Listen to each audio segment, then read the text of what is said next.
Todo el mundo sabe lo que son las emociones hasta que llega una persona y nos pregunta qué es lo que realmente son. Y muchas veces nos confundimos, podemos decir que la emoción es un sentimiento. Y eso no es tan así, pero eso no va al caso. Las emociones son predisposiciones para la acción, originadas en una interpretación que nosotros hacemos acerca de un evento que ocurre en nuestra vida. Es decir, las emociones en realidad son como reacciones que nosotros tenemos a diversos eventos que se nos presentan en nuestra vida. Y tenemos muchísimas emociones a las cuales podemos clasificar. Por ejemplo, dentro del coaching ontológico las clasificamos como primarias, secundarias, incluso terciarias, metaemociones y emociones congeladas o enraizadas. Según la emoción en la cual nosotros nos encontremos, vamos a tener un cambio notable en nuestro lenguaje verbal y no verbal. Por más que lo percibamos o no, siempre va a haber ese cambio. ¿Y de qué forma? Por ejemplo, hay emociones que provocan que nuestro cuerpo se nos tense más, o que tengamos una respiración más acelerada, o un tono de voz más alto.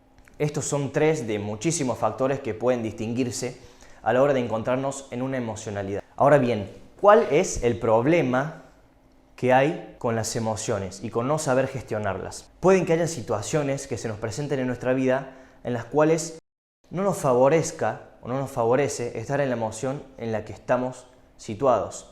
Y como no sabemos gestionarlas, actuamos desde la emoción en la que estamos y nos va mal. Y nos preguntamos por qué y nos enojamos más, usando el ejemplo del enojo. En casos así, tenemos que aprender a gestionar nuestras emociones, si es que queremos ponerlas a jugar a nuestro favor. Ahora llegamos a la pregunta, ¿y cómo hago yo para gestionar mi emocionalidad? Antes de intentar gestionar nuestras emociones, lo que tenemos que hacer primero es identificar si la emoción en la que nos encontramos nos sirve o no nos sirve para manejar esa situación, porque quizás sí nos sirve y no hace falta gestionarla realmente. Yo lo que hago para identificar si me sirve o no me sirve es realizar otro tipo de clasificación, a la que yo le llamo clasificación de las emociones según su rendimiento.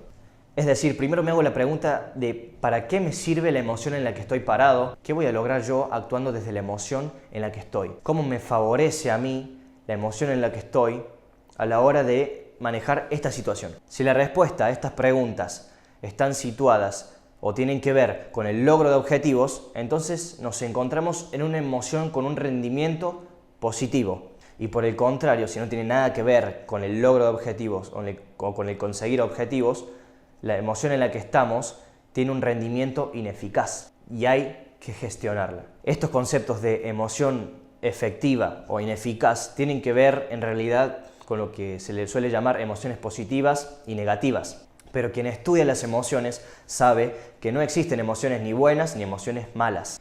Ahora sí, para gestionar a nosotros las emociones, lo que debemos hacer es alterar los patrones. Los patrones son, por ejemplo, los que ya mencioné hace unos momentos, por ejemplo, el patrón de la corporalidad, el patrón de los gestos o del tono de voz, y a mí lo que me sirve es alterar mi patrón respiratorio. Si me encuentro en una emoción que me obliga a tener un patrón respiratorio acelerado, lo que hago es disminuir la velocidad de mi respiración.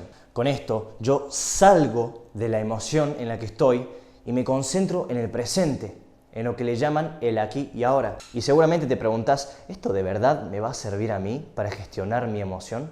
¿Puede ser en verdad que nuestra respiración influye en nuestra emocionalidad? Y yo te declaro que sí influye.